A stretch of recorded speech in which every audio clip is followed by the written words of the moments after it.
Hey YouTube, what is up? It's CS back here with another installment, and here is my review for episode 28 of Deadliest Warrior between Theodore Roosevelt and Lawrence of Arabia. Wow, first off, I gotta say, I've never been more wrong on an episode this season. Of course, it's my first wrong pick, but I pretty much got everything wrong. Everything I said in my prediction was pretty much BS.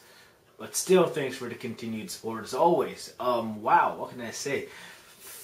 God damn, I didn't expect Lawrence to overwhelm in X Factors and get blown out by the Gatling. I really didn't. I really wasn't impressed with the Gatling test that we saw in the first 15 minutes of the episode. But, you know, apparently it was enough. Even with the X Factors going Lawrence's way with battlefield experience, endurance, you know, going to his side, but still, what can you do? That Gatling was just too good, and that made the difference. Got Teddy over 10,000 kills. They actually showed the numbers for that one, so I'm glad they did. But Lawrence even had the tactics edge here too, and I thought that was displayed pretty cool, in a pretty cool way in the end result with, you know, the visual sim. You know, him using dynamite to distract, you know, Roosevelt and just, you know, running around. I guess that shows his endurance. You know, I think they highlighted some things in a really good way in terms of displaying how Lawrence won X Factors in visual sim. I thought that was pretty cool. I didn't exactly like how they ended it though. You know, I know that the Jambia got the edge over the Bowie knife. I didn't predict that, but that's what happened. And I just thought that I didn't want to see the Bowie knife get the kill, you know. I was thinking maybe we would have seen one of Teddy's goons use the Bowie knife, and then Teddy end up winning with, you know, the Gatling somehow, or the Springfield. I thought that would have been cool. But apparently, you know, the Jambia did its thing very well overall against the Bowie, and for the Bowie to see that results in the end and have, you know, the Bowie get less kills yet, you know, win the visual sim. I don't know, I didn't like that. That's just my opinion. But, you know, Teddy won. And if he had the better weapon with the Gatling and still had X Factors against him and he still won, you know, respect. What can I say? But damn, you know, Americans still haven't lost yet since, you know, the Green Beret. So what can I say? I'm not sure if we're going to see him lose in a while. And I don't believe there's more Americans on this season. Oh yeah, there is. Crazy Horse. But let's get to some tests, shall we? First off, let's take a look at long range. I already talked about the Gatling. You know, it got, what, 13 out of 18 kills. 13 out of 18 targets were hit. And 3 moving targets were hit as well. In a time of 2 minutes something, I can't remember. It was still shorter than the Vickers, of course. The Vickers would have probably hit more targets and, you know, had a lesser time if it didn't jam, which was really unfortunate, you know. What can I say? I should have looked into that. And even with the jam, I still probably would have picked the Vickers because I liked its functionality. And you're not firing it like this, you're firing it like that. So I think I'd rather fire Vickers if it didn't jam. You know, I know Gatling has the rounds per minute on its side, but you know, I just like how the Vickers functions, and I probably would have liked it if I knew, you know, the ammunition wouldn't jam or there wasn't any deficiencies, you know, in terms of loading it. So that was kind of unfortunate, but what can I say? Teddy whooped that ass with that Gatling, and you know, we saw it in the end. So, edge Gatling. But next we got the bolt action rifles and mid-range. 2 sick weapons. We got the Krog, of course, on the side of Teddy Roosevelt. You know, I believe it was a Springfield model 1892 that was listed on the site. And then we have what's called the Lee Enfield, the SMLE, on the side of Lawrence of Arabia. Now, the Lee Enfield, you know, it had the magazine going for it. It reloaded faster, it hit harder, but recoil kills it, and that's why, you know, that's why what's his face, Quay Terry was a better shot with it in the end when they had to do the actual, you know, going through the field, you know, the test on the field instead of just testing its specs, you know what I'm saying? So in the end, you know, the Springfield, I guess, functions better in that sense where, you know, for a rifle with its technology, you know, technology doesn't always mean better. And I guess, you know, what's his face, the guy testing for Lawrence had a hard time dealing with that recoil, because I don't think he could ever get his shot set as well as Quay Terry could.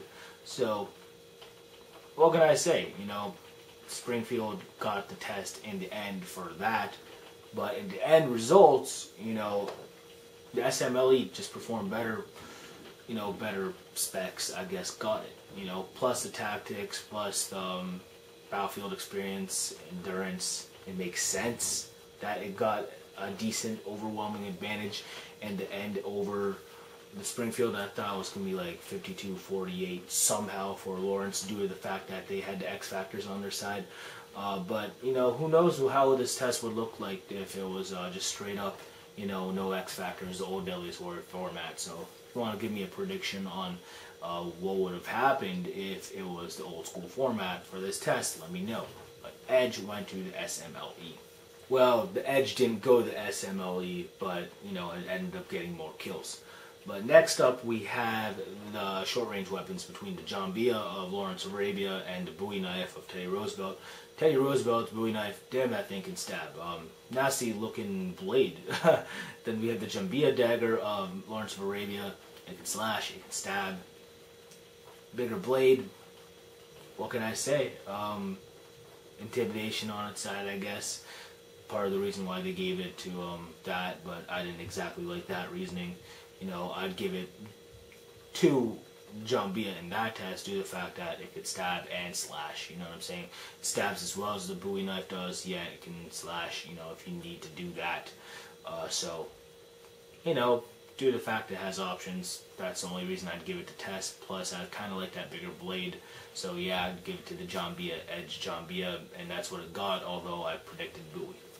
But now let's move on to X Factors. Then we have first off, you know, tactics. And Teddy didn't get that because, what can I say? You know, he just used what he could with the overwhelming Gatling gun, and everything was based off that. He found that he could just overwhelm the Spanish with it and then just walk blindly into no man's land. But, you know, it's not a bad tactic because you kind of got rid of most of their goons with your Gatling gun.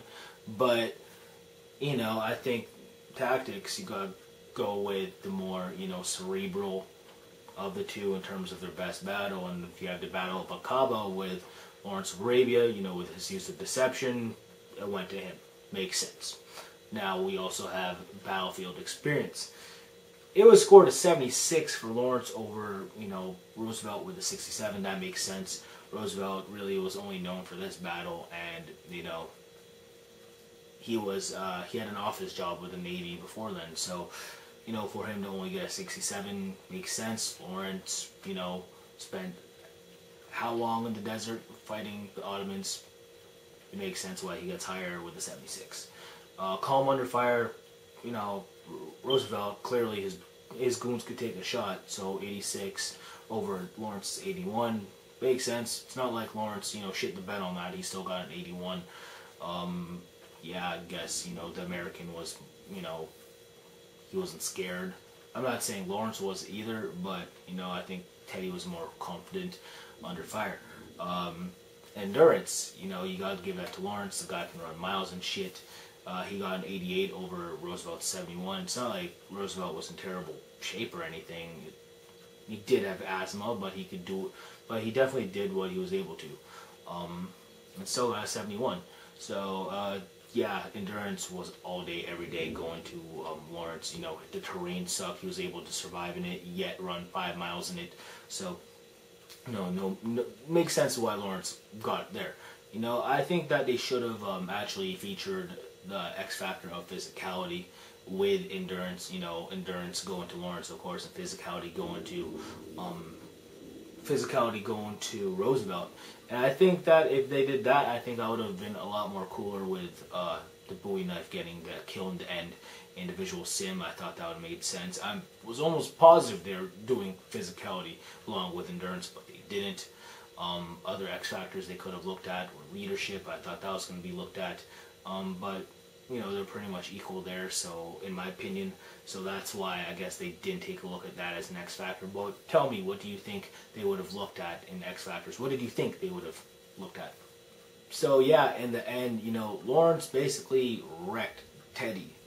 If it wasn't for that Gatling gun, you know, that Gatling gun, you know, it was a game changer. I thought, you know, say the Vickers might have been a game changer. I was wrong. The Gatling was, and the Gatling, you know, wow, that's 10-bolt action rifles coming at you, and you know, like the one expert for Teddy Roosevelt said, you know, say if one was, you know, broken or, you know, not functioning correctly, you can just, you know, cap that one and keep firing with the other 9. So, you know, the thing was a very, you know, it was easy to troubleshoot with, from what I understand. So it getting the edge in the end, you know, higher rate of fire, it not jamming, it just makes sense. And it just makes sense when you know, that devastating of a weapon just dictates the pace of the battle, and it did. What can I say? The Gatling gun is nasty. You know, it's something you really don't want to go up against with Lee Enfield if that's your #1 weapon, which it was for Lawrence. So yeah, what can I say? Teddy Roosevelt whooped that ass in the end, got what, I think like 51% of the kills, 51, 52, something like that, depending on how you round up or down. But Lawrence definitely came out to fight, but Teddy got this one based on, you know, long-range marksmanship. USA does that. So yeah, YouTube, tell me what you think about this episode. Hope you guys enjoyed the episode and my review. I guess I'll see you next week for prediction and review for episode 29, which is between Yvonne the Terrible and Hernan Cortez. Really don't know how I'm going to go with that one. You know, it's pretty interesting matchup to say the least. We'll see. You know, really can't wait for that one. It's the one I actually was looking forward to the most overall. I know I said this is the matchup I was looking forward to the most in terms of gun-based match ever. I think, in my opinion, didn't disappoint. You know, but I really have high expectations for the next match, and I hope you guys do too. So yeah, I am hyping up next week's match, and hopefully it does turn out to be very entertaining, yet fair in my opinion. So we'll see. Who knows?